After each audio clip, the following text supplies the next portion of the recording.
before science explained the world, myths gave it meaning. Picture a time when thunder wasn't just a sound, it was Zeus, king of the gods, hurling his mighty bolts. The sea wasn't just a vast expanse of water, it was Poseidon's realm, where storms could rise at the flick of his trident. And the stars weren't random, they told stories of gods, heroes, and monsters that shaped how people understood the world around them. In ancient Greece, these myths weren't just tales, they were a way of life, a way of explaining the unexplainable. But Greek mythology is more than a collection of fascinating stories. It's a window into the culture, beliefs, and identity of a civilization that laid the foundation for much of Western thought. These myths help define morality, celebrate human potential, and make sense of life's greatest mysteries. They told of gods who were as flawed and emotional as the mortals who worshipped them, of heroes who challenged fate and paid the price, and of monsters that symbolized humanity's deepest fears. So, how did it all begin? How did the Greeks imagine the universe came into existence? Who were the gods and goddesses who ruled their world? What makes the tales of Heracles, Perseus, and Achilles so enduring? And how did these myths continue to shape art, philosophy, and culture long after the fall of ancient Greece? Today, we'll explore the entire story of Greek mythology, from the creation of the universe out of chaos, to the rise of the Olympian gods, the adventures of legendary heroes, and the myths that continue to captivate us thousands of years later. This is not just the story of the Greeks, it's the story of human imagination, resilience, and the timeless struggle to find meaning in an unpredictable world. Let's begin. Long before the world as we know it existed, there was only chaos, a vast, formless void. From this emptiness, the first primordial entities emerged. Gaia, the earth, became the foundation of all creation. Tartarus, the deep abyss, represented the darkest depths of existence. Eros, the force of love and attraction, sparked the beginning of order from disorder. Together, these primordial forces set the stage for everything that would come after. Gaia, the ever-nurturing mother, gave birth to Uranus, the sky, and together they created the Titans, a race of powerful and immortal beings. The Titans were larger than life, embodying the raw power of nature itself. But their creator, Uranus, feared their strength. In his paranoia, he imprisoned many of them within Gaia's depths, causing her immense pain. Desperate for justice, Gaia turned to her children for help. Only Kronos, the youngest and most ambitious Titan, dared to rise against his father. Armed with a sickle crafted by Gaia, Kronos overthrew Uranus in a violent act that marked the first shift of power in the cosmos. With Uranus defeated, Kronos claimed his father's throne, but his reign was far from peaceful. Prophecy foretold that Kronos, like his father, would be overthrown by his own children. Consumed by fear, Kronos devoured each of his offspring as they were born. One by one, Hestia, Demeter, Hera, Hades, and Poseidon were swallowed whole. But his wife, Rhea, refused to let this cycle continue. When she gave birth to her youngest child, Zeus, she hid him away on the island of Crete and presented Kronos with a stone wrapped in swaddling cloth instead. Kronos, unaware of the deception, swallowed the stone, believing he had secured his rule. Years later, Zeus returned, no longer a helpless infant but a powerful young god. With the help of his mother and the Titaness Métis, Zeus tricked Kronos into drinking a potion that forced him to vomit up his siblings. United, the Olympians rose against their father, and the Great War of the Titans began. For 10 years, the heavens and earth trembled as the two sides clashed. The Titans, led by Kronos, fought with brute strength, but the Olympians, led by Zeus, had the power of strategy and new allies, the mighty Cyclopes and the Cenomanes, who forged Zeus's thunderbolts and fought alongside him. In the end, Zeus and the Olympians emerged victorious. Kronos and the defeated Titans were cast into Tartarus, imprisoned in the deepest parts of the underworld. With the Titans subdued, Zeus claimed the throne of the gods, ushering in the age of the Olympians. He divided the world among his siblings. Poseidon took the seas, Hades the underworld, and Zeus himself ruled the skies. This new order brought stability to a chaotic universe, but it also introduced a new era of gods whose power and flaws would shape the world of men. From the void of chaos to the reign of Zeus, the creation of the world was marked by struggle, ambition, and the rise and fall of great powers. But this was only the beginning. What kind of rulers would the Olympians become? And how would their choices affect the mortals who would soon populate the earth? The answers lie in the age of gods and men that was about to unfold. With the Titans defeated, Zeus established a new era, the age of the Olympian gods. Perched on Mount Olympus, these 12 deities ruled over every aspect of the world and humanity. But these gods were far from perfect. They weren't distant, all-knowing figures. Instead, they were deeply human, flawed, passionate, and prone to the same emotions as the mortals who worshipped them. At the top of the pantheon was Zeus, the king of the gods and the ruler of the skies. Known for his thunderbolts and his unrelenting authority, Zeus was a symbol of power and order. Yet, he was also infamous for his impulsiveness in many affairs, which often stirred conflict among the gods. His wife, Hera, the queen of the gods, was the goddess of marriage and childbirth. Hera's loyalty to Zeus was matched only by her jealousy, and her wrath often fell on the women and children who were the result of Zeus's indiscretions.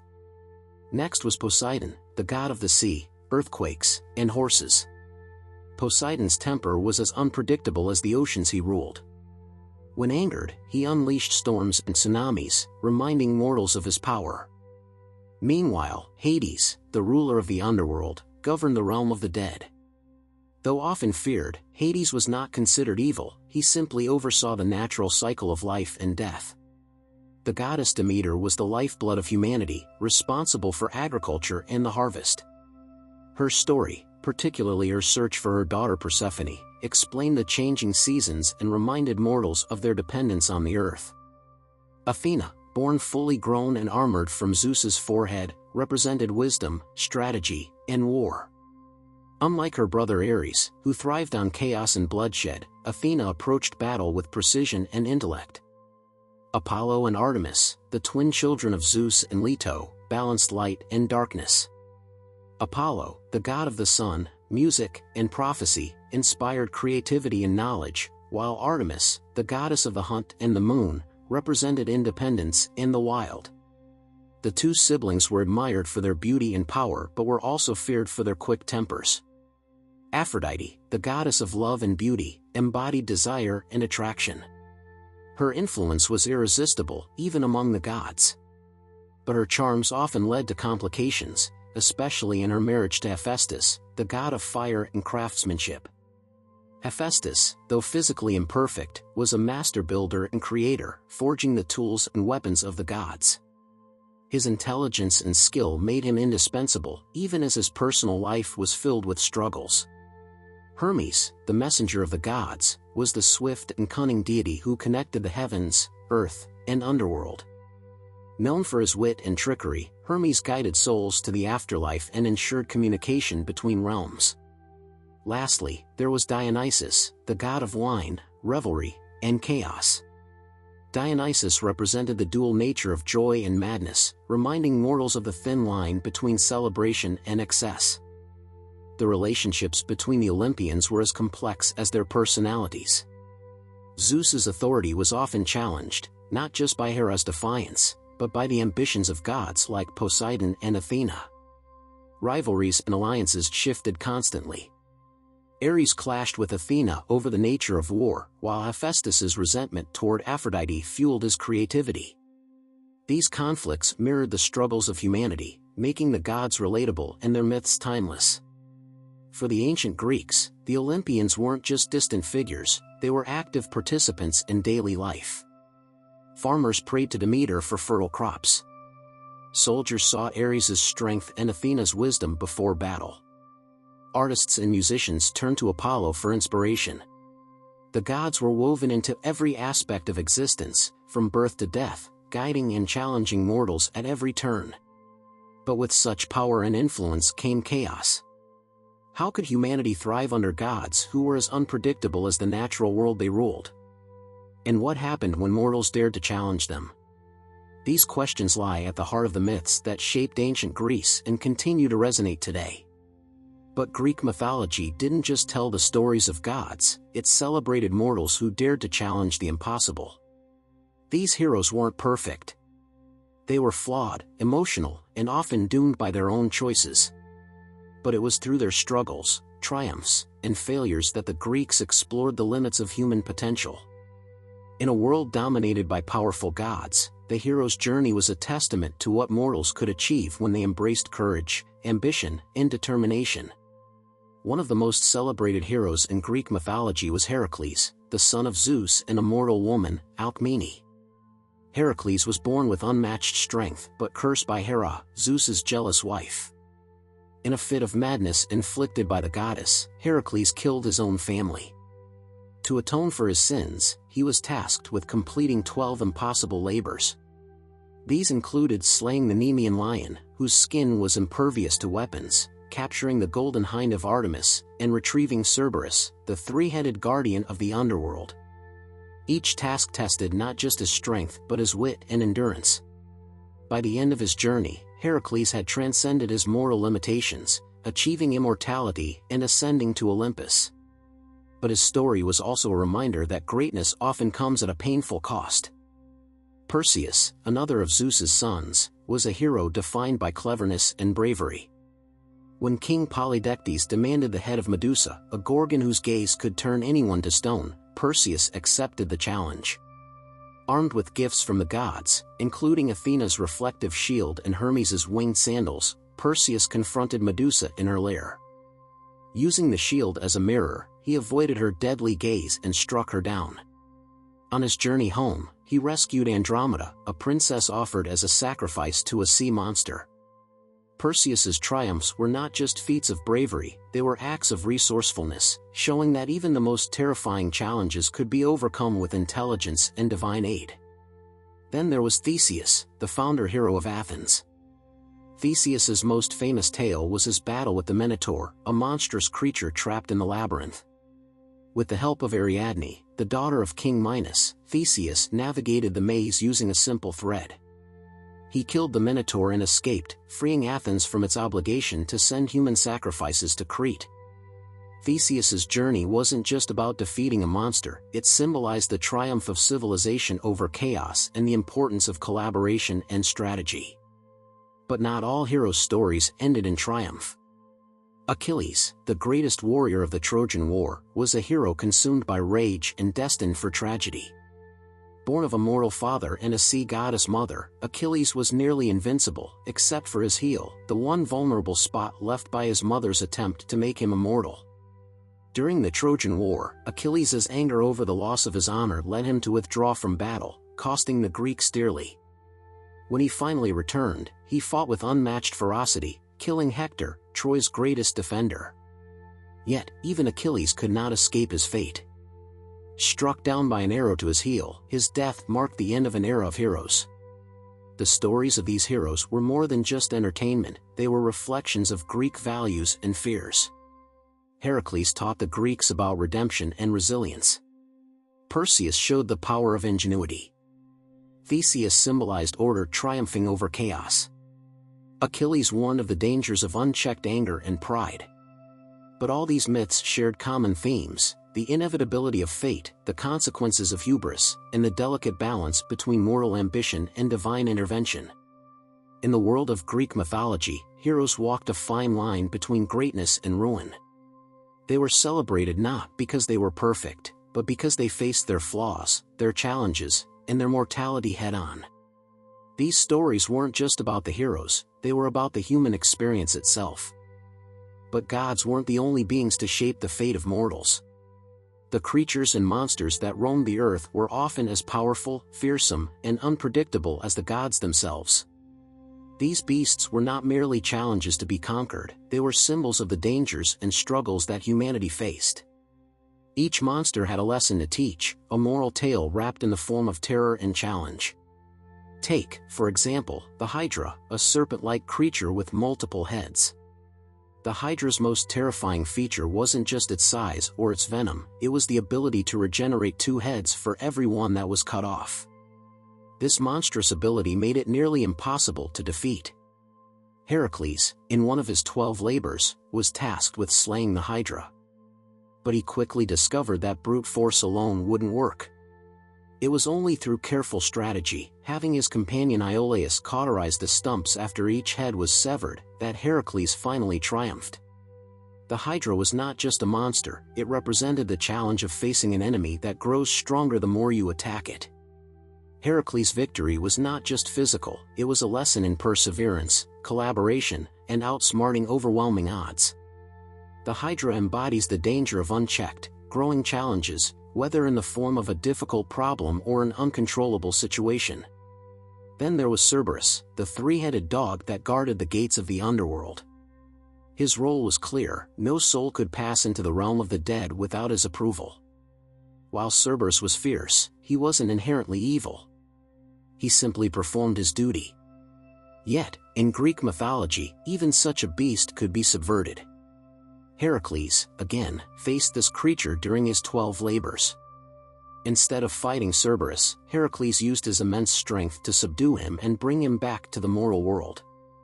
In doing so, he didn't defeat Cerberus as an enemy, he tamed him. Cerberus symbolized the inescapable fate of death, the boundary between the living and the dead, and the inevitability of mortality. Heracles' encounter with Cerberus was a reminder that no one can escape death, we can only face it bravely and on our own terms. The Chimera was another terrifying monster, a grotesque combination of lion, goat, and serpent. Breathing fire and terrorizing the land, the Chimera was a monster that seemed to defy nature itself. Its very existence was an anomaly, an unnatural fusion of creatures that represented chaos and disorder. The hero Bellerophon, riding the winged horse Pegasus, was the one who managed to defeat this beast. His victory was one of precision and courage, he attacked from the air, never letting the Chimera's fire touch him. The Chimera symbolized the dangers of chaos, the unnatural forces that threatened to unravel the fabric of order in the world. Bellerophon's success in overcoming the Chimera showed that even the most chaotic forces can be defeated with the right tools, intelligence, and perspective, just as the Greeks believed in the importance of maintaining order in their society. Then, there were the Gorgon sisters, most famously Medusa. With snakes for hair and a gaze that could turn anyone to stone, Medusa was both feared and misunderstood.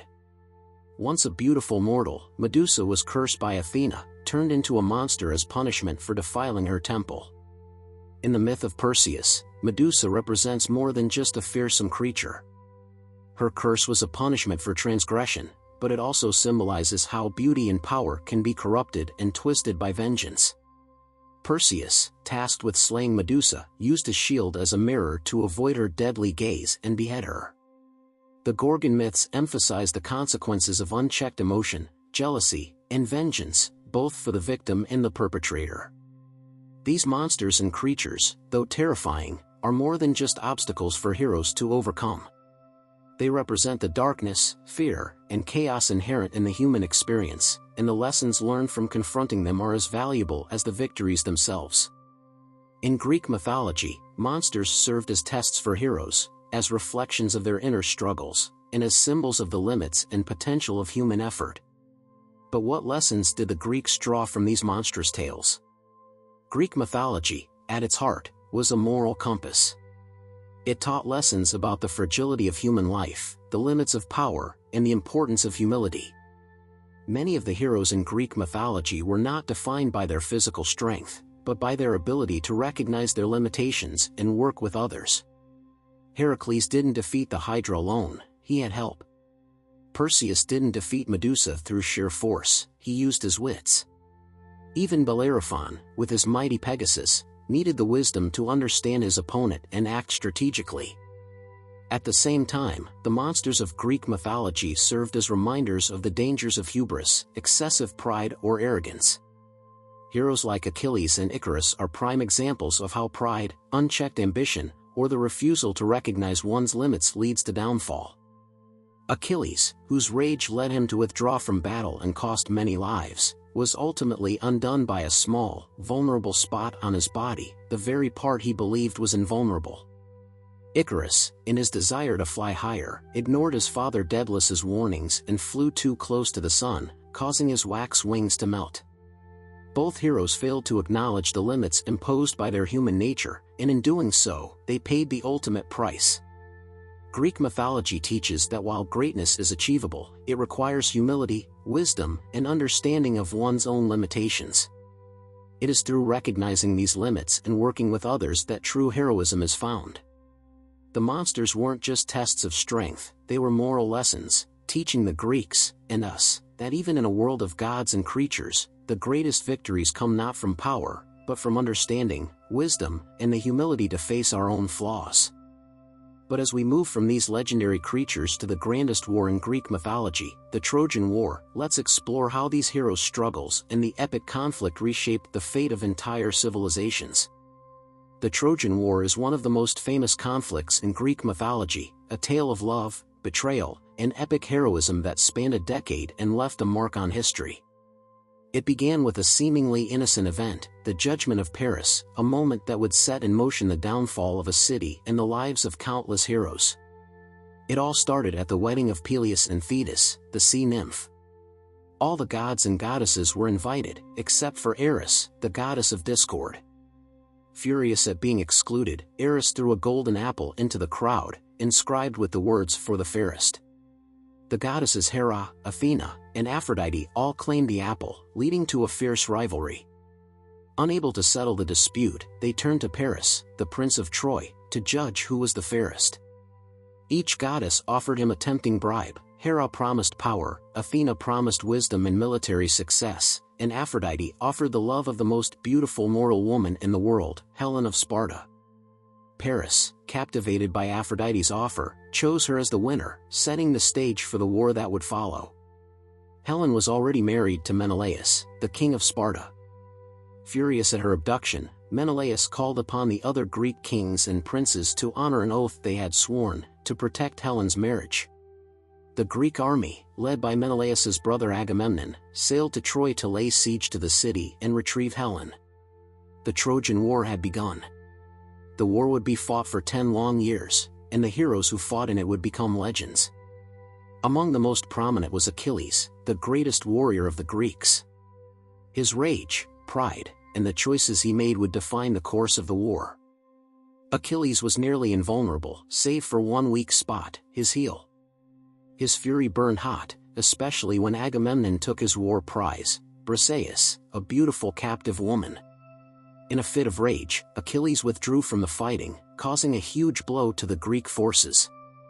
It was only when his dear friend Patroclus was killed by the Trojan hero Hector that Achilles returned to battle, driven by grief and vengeance. His brutal killing of Hector marked the climax of his rage, and he dishonored Hector's body, dragging it behind his chariot as a symbol of his power and wrath. On the other side, Hector, the greatest of the Trojan warriors, embodied honor and duty. As Troy's protector, Hector fought valiantly to defend his city, but he knew the war was a losing battle. His fate was sealed when he met Achilles in single combat. Hector's death was a turning point in the war, and his body, like that of Achilles' friend Patroclus, was dishonored. In his final moments, Hector begged for his body to be returned to his family, but Achilles refused, only relenting after the intervention of the gods. Another key figure in the Trojan War was Odysseus, a cunning and resourceful hero whose intellect was as sharp as his sword. Odysseus was instrumental in devising the Trojan Horse, the cunning trick that ultimately led to the fall of Troy. The Greeks, unable to breach the walls of the city after years of siege, built a massive wooden horse, hollowed out to hold a group of elite soldiers. The Greeks left the horse outside the gates as a supposed offering to the gods, and the Trojans, thinking it a symbol of peace, brought it into the city. That night, the Greek soldiers emerged from the horse, opened the gates for the rest of the Greek army, and Troy was finally defeated. The Trojan horse became one of the most iconic symbols of deception in history. The Trojan War may have ended with the fall of Troy, but its legacy lived on through the stories of those who fought in it. These stories are preserved in the two greatest epics of ancient Greece, the Iliad and the Odyssey, both written by the poet Homer. The Iliad focuses on the events of the Trojan War, specifically the rage of Achilles, and explores themes of honor, glory, and revenge. Achilles' internal conflict, his struggle with his own pride, and his need for vengeance against Hector for the death of Patroclus dominate the narrative. The Iliad is a story of human emotions, highlighting the complexities of war, how it's driven by both noble causes and base desires. Heroes like Achilles and Hector are portrayed not just as warriors, but as men who wrestle with their own flaws and desires. The tragic deaths of these heroes speak to the Greeks' understanding of fate, that no matter how powerful one may be, death is inevitable, and honor is fleeting. After the war, the Odyssey shifts focus to the journey of Odysseus, the hero who has been stranded for years on his way home after the fall of Troy. The Odyssey is less about battles and more about the journey, Odysseus's struggle to return to his wife, Penelope, and son, Telemachus, on Ithaca. Along the way, he faces numerous challenges, the Cyclops, the Sirens, and the wrath of the gods.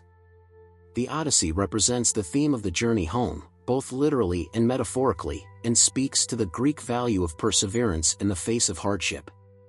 It's a tale of wit, endurance, and loyalty, with Odysseus's cleverness often outweighing brute strength. Homer's epics provided more than just thrilling tales of war and adventure. They were the bedrock of Greek identity and cultural values.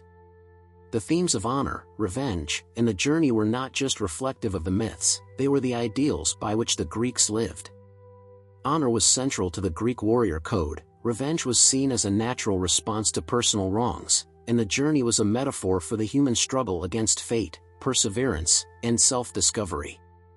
As the stories of Achilles and Odysseus were passed down through generations, they shaped the very essence of Greek culture, emphasizing the importance of courage, wisdom, and loyalty, but also the tragic reality that these virtues could never guarantee a perfect outcome.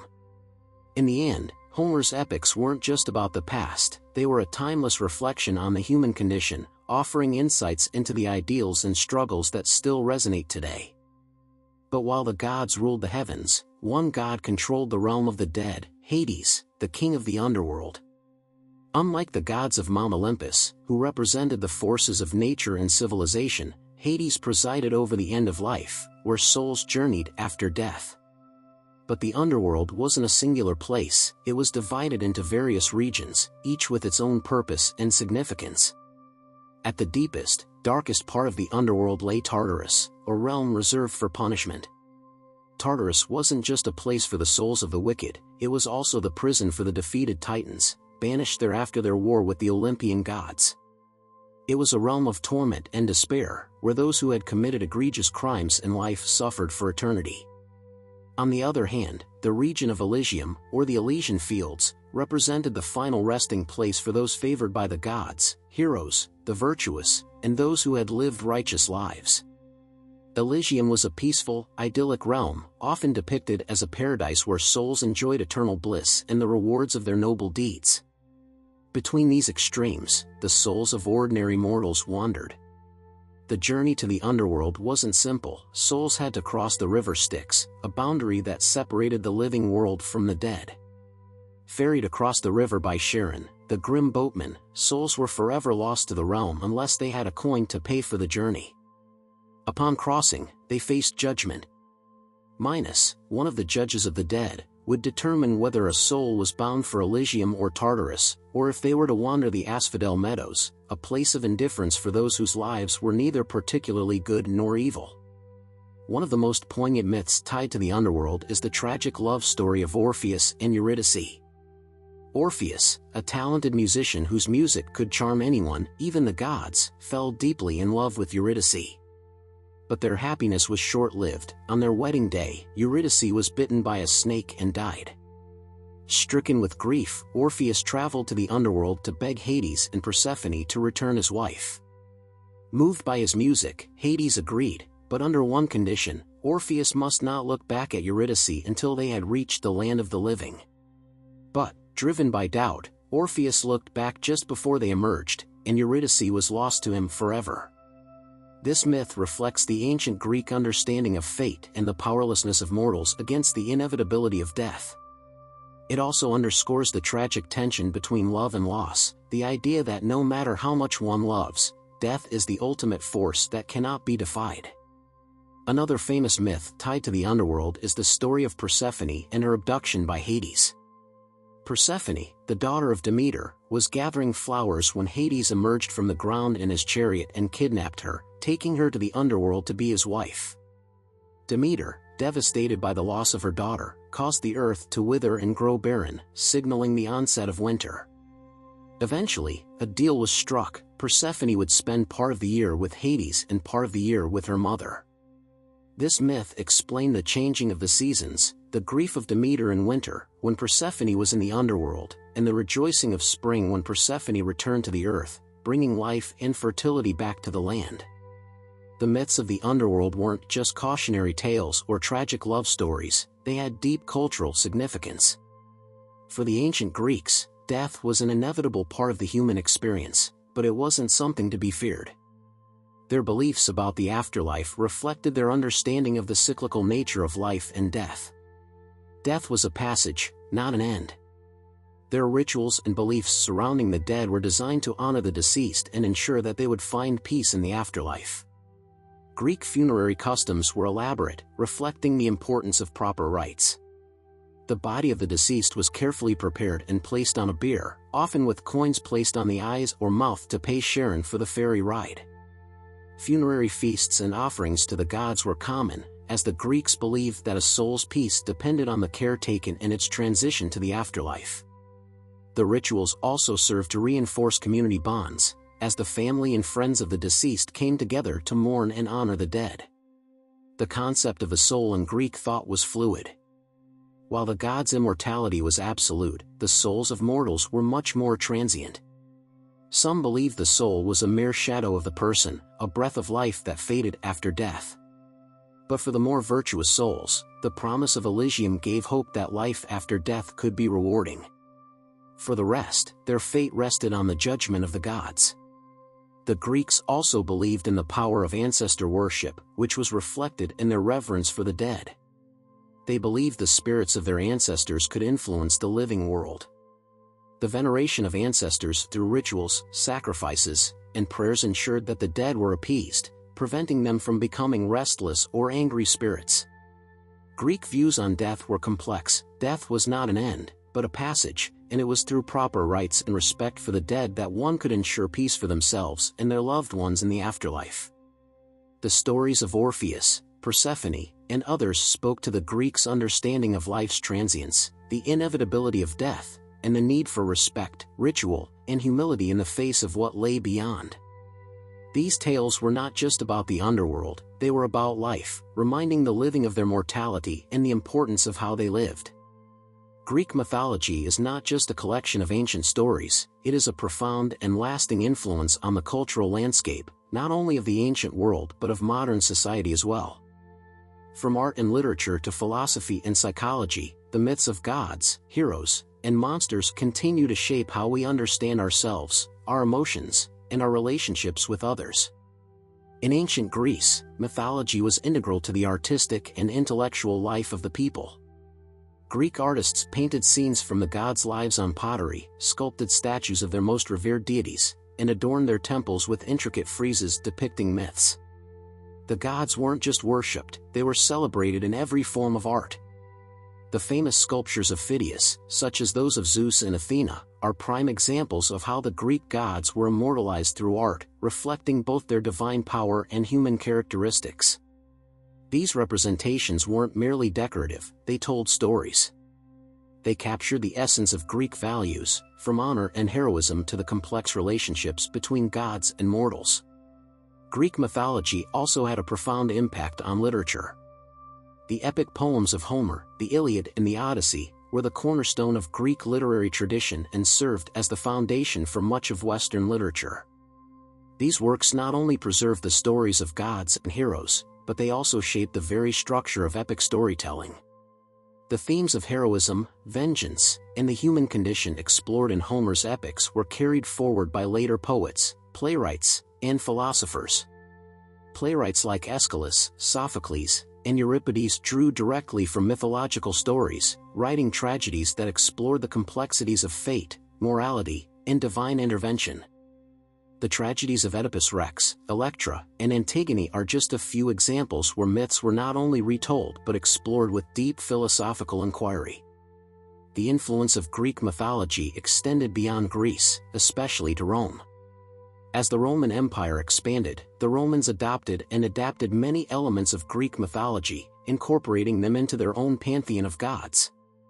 The Romans borrowed the Greek god stories and names but often gave them Latin titles. Zeus became Jupiter, Hera became Juno, Poseidon became Neptune. However, the essence of the myths remained the same. The Romans also adapted Greek tragedies and comedies, adding their own twists, but the roots of Roman mythology were deeply intertwined with Greek mythological traditions. The Romans preserved these stories not just for their own cultural enrichment, but to propagate ideals of civic duty, virtue, and the divine right of emperors, blending Greek mythology with their own narratives of power and governance. While the ancient world laid the foundation, Greek mythology's influence didn't end with the fall of Rome. In fact, it has continued to evolve and resonate through the centuries, finding a place in modern culture. In modern literature, Greek myths continue to provide a wellspring of inspiration. Works like Rick Riordan's Percy Jackson series bring the gods and monsters of Greek mythology to life for a new generation, giving them a contemporary twist while still drawing heavily from the original stories. The concept of the hero's journey, as seen in J.R.R. Tolkien's Lord of the Rings series, echoes the struggles and quests of Greek heroes like Odysseus or Heracles. The themes of good versus evil, destiny, and sacrifice found in these ancient myths are still relevant in today's narratives. Hollywood, too, continues to adapt these stories, from the films about the Trojan War, like Troy, 2004, to animated movies like Disney's Hercules, which simplify but still retain the core elements of the myth.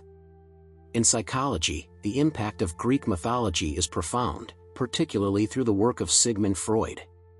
Freud's theory of the Oedipus complex, for example, draws directly from the myth of Oedipus, the tragic hero who unknowingly kills his father and marries his mother, fulfilling a prophecy that he desperately tried to avoid. The Oedipus complex, which describes a child's subconscious desire for the opposite sex parent and jealousy toward the same-sex parent, is just one example of how Greek mythology has been applied to psychological theory. Carl Jung, too, saw myth as a key to understanding the human psyche. He believed that archetypes, such as the hero, the shadow, and the trickster, were fundamental to human experience and were reflected in the timeless stories of the gods and heroes. The enduring popularity of Greek myths can be attributed to their universal themes that continue to resonate with people today. Love, betrayal, fate, sacrifice, and the quest for meaning, these are not just the concerns of ancient civilizations. They are concerns that transcend time, culture, and place.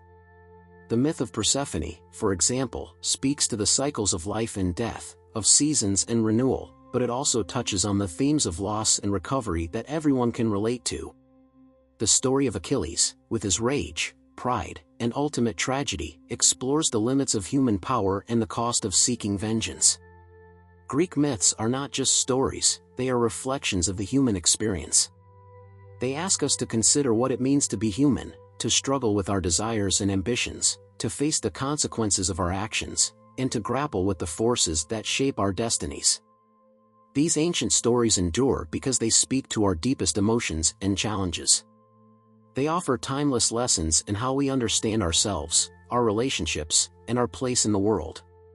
Greek mythology endures because, at its core, it is about us, our flaws, our triumphs, and our eternal search for meaning in a world full of gods, monsters, and impossible quests. Through the gods, the heroes, and the monsters, we find not only adventure and drama, but wisdom and truth. These ancient stories are timeless because they speak to the core of our existence, helping us understand our struggles, our choices, and our relationships with the world around us. And as we continue to face the same questions, conflicts, and challenges today, Greek mythology remains as relevant as ever. If you've enjoyed this journey through the fascinating world of Greek mythology, make sure to subscribe to our channel for more deep dives into myths, legends, and cultural explorations. Together, we'll continue uncovering the timeless stories that have shaped our world, and perhaps even find a little more about ourselves along the way.